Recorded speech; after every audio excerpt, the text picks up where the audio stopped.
কত দিব? দেন যা খুশি। সবাই ঠকাতে চায়, আমিও ঠকতে চাই।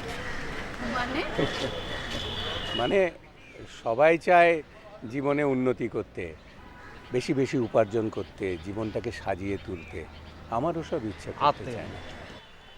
এই জানো, এই এলাকায় আতেলে ভরে গেছে, ক্যালকুলেটরে ডিজিটে কোলাবে না। নতুন আতেলের আগমন, রিক্সাওয়ালারাও আজকাল আতলামি শুরু করে দিয়েছে। এই তুমি থামো তো। তুমি এইভাবে বলছো কেন? কি হয়েছে তোমার? কিছু না মা, আপনার মন যা চায় তাই দিন। 1 ঘন্টা বসিয়ে রেখেছি বলে রাগ করেছো? না না না না না, আমার কারোর উপরে রাগ হয় না। দেখো, তুমি কিন্তু আমাকে যেখানে নামিয়ে দিয়েছিলে সেখানে ছিলে না। আমি কিন্তু তোমাকে খুঁজে বার করেছি। কি করব বলুন, পুলিশ তো মেন রাস্তায় ওভাবে দাঁড়াতে দেয় না। ঠিক আছে, এই যে 100 টাকা দিলাম। কাল সকাল 8টায় ঠিক এখানে আসতে পারবে? কোথায় যাবেন? সেটা আসলে পরে বলি। আচ্ছা ঠিক আছে। ধরো।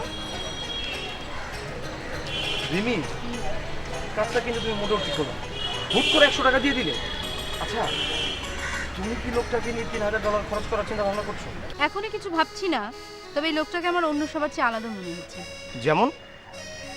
যেমন লোকটা কি সুন্দর করে কথা বলে দেখছো না, মানে কত শুদ্ধ ভাষায় কথা বলে।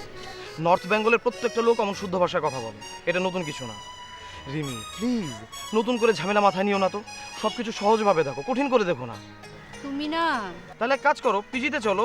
হাসপাতালে অনেক রোগী পড়ে আছে চিকিৎসার জন্য, তাদেরকে দিয়ে দাও, সব কিছু মিটে যাবে। শোনো, আমি জার্নালিজমে পড়ি বলে আমাকে খাটো করে দেখার কিন্তু কিছু নেই। জাকাতে শাড়ি বিলানোর মতো করে টাকা বিলানোর মেয়ে যে আমি না, সেটা তুমি নিশ্চয়ই বুঝতে পারছো। অন্য কিছু ভাবো, বুঝছো? আচ্ছা শোনো, কালকে সকাল 8টায় তুমি এখানে চলে আসবে। তোমার সাথে আমার কাজ আছে। আবার আমাকে কেন? সব কিছু যেহেতু তুমি নিজেই বোঝো, নিজেই সব কিছু ঠিক করো। এত কথা বলো কেন তুমি? আসতে বলছি 8টায় আসবে, ঠিক আছে? আরে চপ। রিমি, রিমি, 8টায়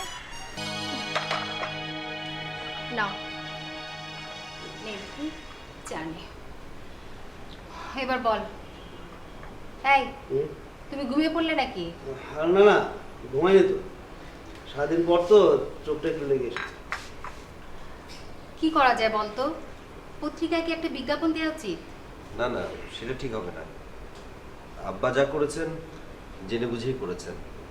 বিজ্ঞাপন দিলে ওনার অভিমানটা আরো বেড়ে যেতে পারে। কিন্তু একটা রাস্তা তো বের করতে হবে।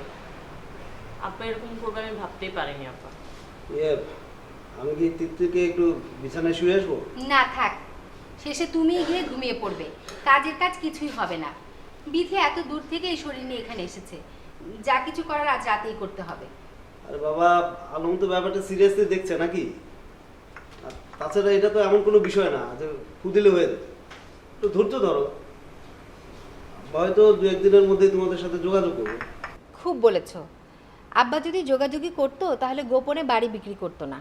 না আপা, মিজান ভাই আমাকে বলেছে আব্বা বাড়ি বিক্রি করেছে তো ছোট চাচার ক্যান্সারের সময়। কত টাকা খরচ হয়েছে এই কথা তো আমরা কেউ জিজ্ঞেসও করিনি। সব কিছু তো আব্বাই করলো। সেটা না হয় বুঝলাম, কিন্তু পেনশনের টাকা? সেই টাকা তো আমাদের বিয়ের সময় খরচ হয়ে গেছে। আব্বার সমস্যা আসলে অন্য জায়গায়। কি? তুমি কি শুনে এলে? মিজান ভাই কি বলেছে তুমি শোনোনি? মিজান ভাই আমাকে বলেছে আব্বা মুক্তিযোদ্ধার ভাতা না পেয়ে গ্রাম ছেড়েছে। এটা কোনো কথা হলো? হ্যাঁ, 500-600 টাকা ভাতা, এটা তোমরা বোনটা দিয়ে দিতে পারতে না? উনি এই অবস্থায় কোথায় আছে কে জানে। আচ্ছা, উনি আমাদের কথা একবারও ভাবলো না? আমরা ওনার কেউ না? এইভাবে এখানে রাত ভোর হয়ে যাবে। জানেন আপনি শুয়ে পড়ুন। তিতলিকে মশাই খাচ্ছে। কিন্তু আমরা তাহলে আব্বার জন্য কিছুই করতে পারবো না? সেই ভালো। হ্যাঁ, আজ রাতটা আমরা ভাবি, তোমরা কাল থেকে যাও। হ্যাঁ, কাল দিনের মধ্যে একটা কিছু হয়ে যাবে নিশ্চয়ই। চলো মামনি।